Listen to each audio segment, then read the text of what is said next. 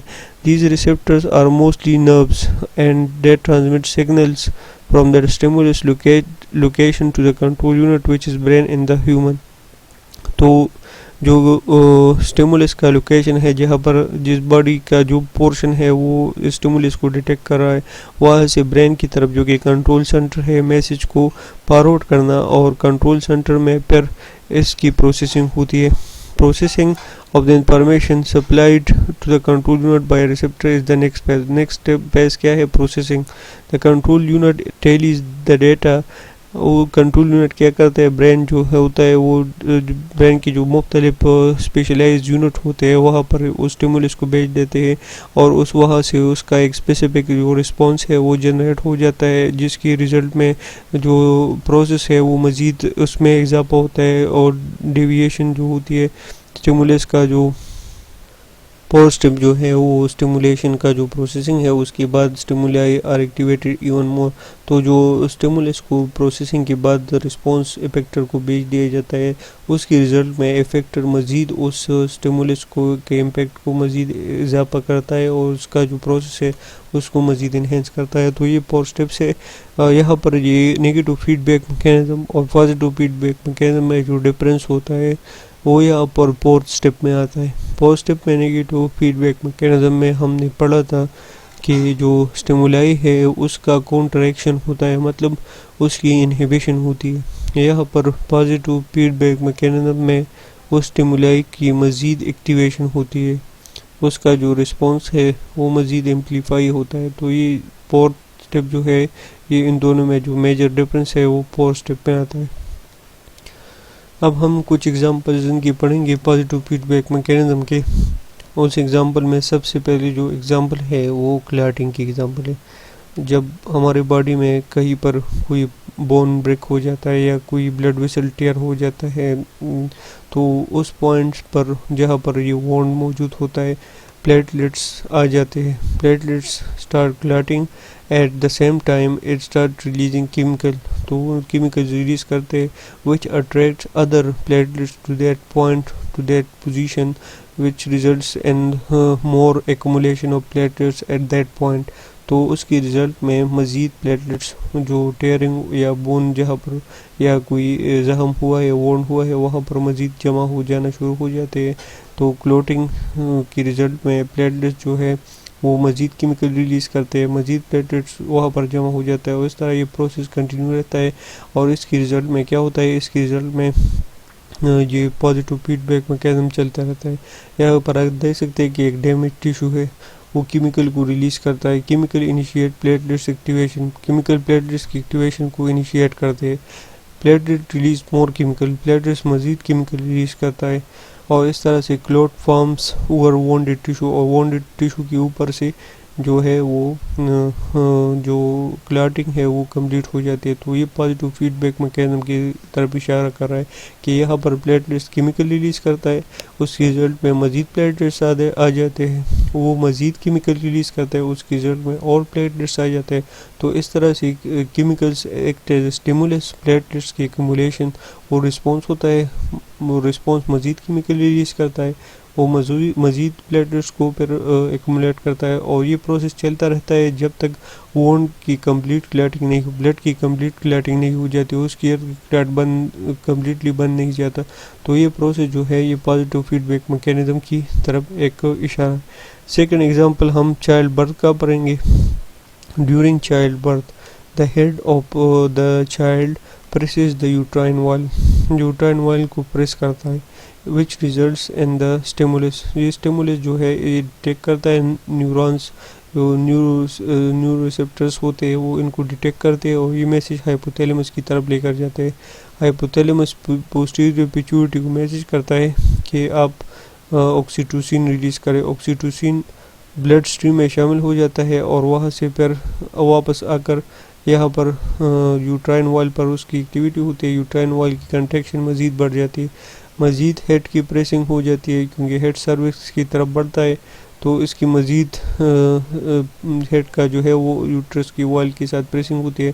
مزید messages impulse جو ہے وہ برین کی طرف جاتے ہیں which results in high activation of oxytocin. تو یہ پروسیس اس وقت تک جاری رہتا ہے جب چائلڈ کی برتھ یا کمپلیٹ برتھ نہیں ہو جاتی. تو یہ ایگزامپل دوسری ایگزامپل ہے پازیٹیو فیڈ بیک میکینزم کی. Third and last example is that of the fruit ripening, جو ہم نے شروع میں پڑھا تھا کہ جب فروٹ کی ریپننگ ہوتی ہے تو اس کے لیے ایک ہارمون ریکوائر ہوتا ہے جس کو ہم ایتھائلین کہتا ہے. جب فروٹ رائپ ہو جاتا ہے تو وہ مزید ایتھائلین پروڈیوس کرتا ہے which results in the other fruits to ripe, جو کہ سگنلس ہے دوسرے فروٹس کے لیے کہ آپ رائپ ہو جائے, ان کی ریپننگ میں یہ رول پلے کرتا ہے.